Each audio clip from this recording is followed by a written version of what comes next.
Today, we're looking at two really different mirrors held up to our world right now. On one side, you've got this pile of current global news. Headlines just full of, well, unrest and uncertainty. Yeah, seems like that's everywhere lately. And then the other source is exploring something quite different. The power of a prayer life. The sources we pulled together, they really paint a scene of significant tension. For sure. What stood out? Well, first, there's mention of Donald Trump warning about new sanctions if Russia doesn't agree to a ceasefire in Ukraine. And beyond that, the material points to rising global tensions generally. You know, China, Russia, Iran, North Korea, strengthening their ties. That alliance seems to be solidifying, which worries a lot of people. It does. And then in the Middle East, these new hostage videos out of Gaza have really upped the international concern. It's just...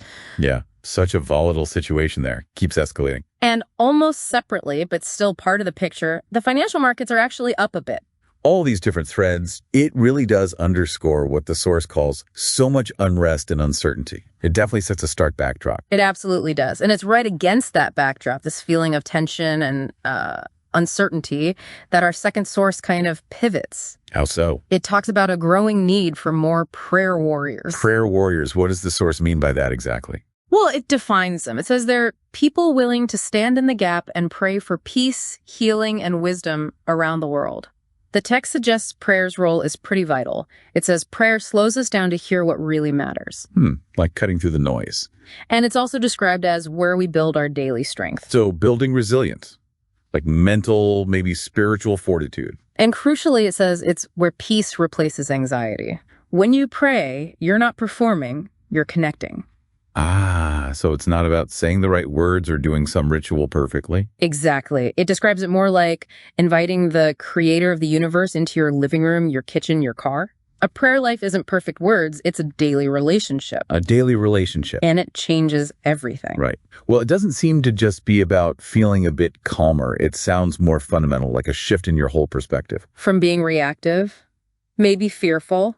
Yeah, from feeling overwhelmed by events to engaging with the world from a place of inner strength, a connection. It sort of reframes how you interact with everything going on. We've essentially got these two ways of seeing things presented in our sources. Right. You have the external view, all the global events, the pressures. Global pressures. And then this other view, a very internal approach, focusing on finding strength, connection through prayer. Because a praying heart is a powerful home. Powerful home. Definitely something to reflect on.